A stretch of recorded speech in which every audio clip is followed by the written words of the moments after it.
پھر حضرت علی رضی اللہ تعالیٰ عنہ نے فرمایا کہ پاک ہے وہ ذات جو کائنات کے ذرے ذرے میں موجود ہے۔ تیسرا سوال یہودیوں نے کہا کون سی چیز ہے جو خدا کے قریب نہیں ہے؟ مجمع میں بیٹھے لوگ سوچنے پر مجبور ہو گئے کہ ایسی کون سی چیز ہے جو خدا کے قریب نہیں ہے؟ حضرت علی رضی اللہ تعالیٰ عنہ نے فرمایا اللہ سراپا ہم ہے، اس سے کوئی بات منسوب نہیں کی جا سکتی، وہ ہر برائی ہر عیب سے پاک ہے، ظلم ہے وہ چیز جو تمام برائیوں کی جڑ ہے، وہ میرے رب سے قریب نہیں ہے۔ چوتھا سوال کیا ان یہودیوں نے وہ چشمہ بتائیے جو زمین پر پہلی مرتبہ جاری ہوا۔ حضرت علی رضی اللہ تعالیٰ عنہ جواب میں مسکرا دیے اور فرمایا اس کو چھوڑو، پہلے یہ بتاؤ کہ تمہارے دل میں کیا ہے؟ سچ بتاؤ تمہارے دل میں یہی نہیں ہے کہ وہ چشمہ بیت المقدس کی ایک چٹان کے نیچے ہے؟ حیران ہو گیا وہ یہودی اور اس کے منہ سے بے اختیار نکل گیا ہاں۔ تب حضرت علی رضی اللہ تعالیٰ عنہ نے فرمایا آج اپنی اصلاح کر لو، پہلا چشمہ وہ نہیں ہے جس کے بارے میں تم جانتے ہو، بلکہ پہلا چشمہ وہ ہے جس سے حضرت خضر علیہ السلام نے پانی پیا، اور یہی وہ چشمہ ہے جس سے آب حیات جاری ہے۔ پھر اس نے ایک اور تاریخی سوال کیا، اس کے ذہن میں تھا کہ حضرت علی تاریخ کو تو نہیں جانتے ہوں گے۔ وہ سوال یہ تھا اے علی بتائیے وہ کون سا پہلا پتھر ہے جو آسمان سے اتارا گیا؟ اب پھر حضرت علی رضی اللہ تعالیٰ عنہ نے جواب سے پہلے جملہ کہا کہ یقیناً تمہارے مطابق اس کا جواب بیت المقدس میں نصب وہ پتھر ہے جس کے بارے میں تمہارا عقیدہ یہ ہے کہ وہ نصب کیے جانے والا پہلا پتھر ہے وہ، لیکن تم یہ بات کیوں بھول جاتے ہو کہ خانہ کعبہ بیت المقدس سے کہیں زیادہ قدیم ہے، اور حجر اسود اسی وقت آسمان سے نازل کر کے نصب کیا گیا تھا جب خانہ کعبہ کی تعمیر کی گئی۔ تو آپ یہ دیکھ سکتے ہیں کہ حضرت علی صرف فوراً جوابات نہیں دے رہے بلکہ ان لوگوں کی اصلاح بھی ساتھ ساتھ کر رہے ہیں۔ چھٹا سوال وہ کون سی چیز ہے جو مسلسل کم اور زیادہ ہوتی جاتی ہے؟ جواب غور نہیں کرتے تم اپنے ماہ و سال پر غور کرو تو خود ہی اس سوال کا جواب مل جائے گا کہ کوئی دن اگلے دن کے برابر نہیں ہوتا، اسی طرح گزشتہ رات اگلی رات کے برابر نہیں ہوتی، چھوٹی بڑی ہوتی ہے۔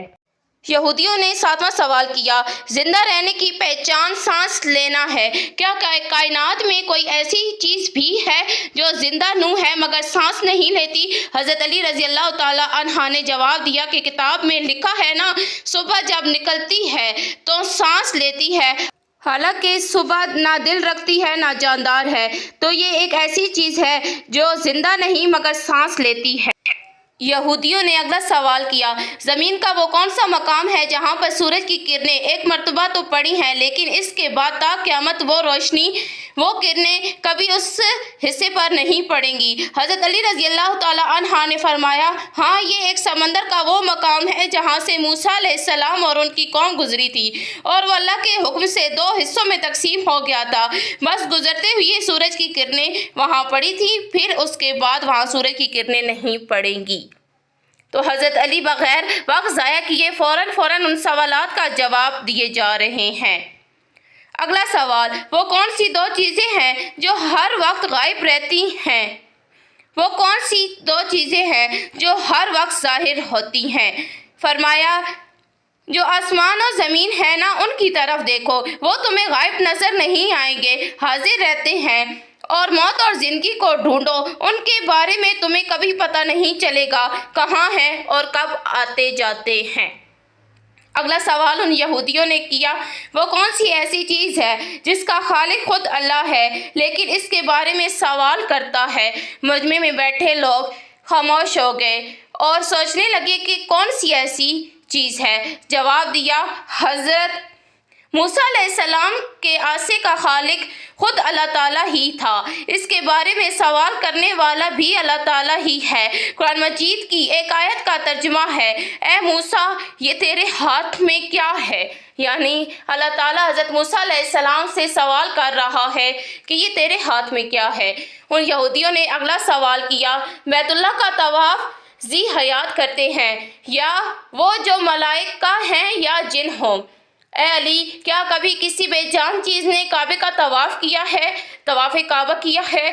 جواب دیا ہاں کیا ہے، وہ کشتی نوح ہے کہ طوفان کے دوران جب وہ اس مقام سے گزری جہاں پر بیت اللہ تھا تو اس کشتی نے بیت اللہ کے 7 چکر لگائے۔ اگلا سوال، علی وہ کون سا ایک ہے جس کے 2 نہیں؟ جواب دیا، اللہ ایک ہے جس کا 2 نہیں۔ وہ کون سا 2 ہے جس کا تیسرا نہیں؟ فرمایا دن اور رات 2 ہیں، ان کا تیسرا نہیں۔ وہ کون سے 3 ہیں جس کے 4 نہیں؟ فرمایا لوح قلم کرسی 3 ہیں جس کا چوتھا نہیں۔ وہ کون سے 4 ہیں جس کا 5واں نہیں؟ فرمایا توراۃ، زبور، انجیل اور قرآن مجید، یہ 4 ہیں، اس کا 5واں نہیں۔ پھر کہا کون سے 5 ہیں جس کا 6واں نہیں؟ فرمایا 5 نمازیں ہیں، فجر، ظہر، عصر، مغرب، عشاء، ان کے کا 6واں نہیں۔ پھر کہا کون سے 6 ہیں جس کا 7واں نہیں؟ فرمایا زمین و آسمان 6 دن میں پیدا کیے، ان کا 7واں نہیں۔ پھر کہا 7 بتائیے جس کے 8 نہیں؟ فرمایا میرے رب نے 7 آسمان پیدا فرمائے ہیں، ان کا 8واں نہیں۔ پھر کہا کون سے 8 ہیں جن کا 9واں نہیں؟ فرمایا عرش کو 8 فرشتوں نے اٹھا رکھا ہے، ان کا 9واں نہیں۔ پھر کہا بتائیے کون سے 9 ہیں جن کا 10واں نہیں؟ فرمایا حضرت صالح کی قوم میں 9 بڑے کافر سردار تھے، ان کا 10واں نہیں۔ پھر کہا 10 بتائیے جن کا 11واں نہیں؟ فرمایا اگر حج کے موقع پر قربانی نہ ہو تو 7 روزے حرم میں اور 3 روزے گھر میں رکھے جاتے ہیں، اور اس کا 11واں نہیں۔ پھر کہا وہ کون سے 12 ہیں جن کا 13واں نہیں؟ سال کے 12 مہینے ہیں، ان کا 13واں نہیں۔ پھر کہا وہ کون سے 13 ہیں جس کا 14واں نہیں؟ فرمایا حضرت یوسف علیہ السلام نے جب خواب میں دیکھا تھا تو 11 ستارے، چاند اور سورج کو دیکھا جن کا 14واں نہیں۔ چاند، تارے اور 11 ستارے مل کر 13 بنے۔ آخر یہ راس الجالوت 2 سوال کیے، آخر میں یہ بتائیے آسمان اور جنت کا کفر کیا ہے؟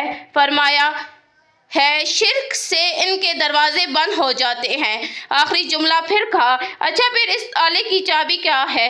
فرمایا میرے مصطفیٰ صلی اللہ علیہ وآلہ وسلم کا عشق ہے اس کی چابی، جس کا ابتدائی اظہار پہلے کلمے سے ہوتا ہے۔ پھر حضرت علی رضی اللہ تعالی عنہ نے کلمہ پڑھا، ساتھ ہی کلمے کو سننا تھا کہ یہودی علماء خود اور اس راس الجالوت نے بے اختیار کلمہ پڑھا اور دائرہ اسلام میں داخل ہو گئے۔ یہ تھی حضرت علی رضی اللہ تعالی عنہ کی ذہانت، اور انہیں اسی وجہ سے باب العلوم کہا جاتا ہے کہ انہیں ہر علوم پر دسترس حاصل تھی۔ ویڈیو کا اختتام میں ایک شعر سے کروں گی، شعر خدا نہ بنتا تو بنتا بھی اور کیا، بچپن ہی سے جو پالا ہوا تھا رسول کا، بچپن ہی سے جو پالا ہوا تھا رسول کا۔ امید کرتی ہوں کہ آج کی ویڈیو آپ کو پسند آئی ہوگی۔ اگر آپ کو آج کی ویڈیو پسند آئی ہے تو میرے چینل کو لائک کریں، شیئر کریں، زیادہ سے زیادہ سبسکرائب کریں۔ میں ملوں گی جلدی کسی اور ویڈیو میں، تب تک کے لیے وآخر دعوانا ان الحمدللہ رب العالمین۔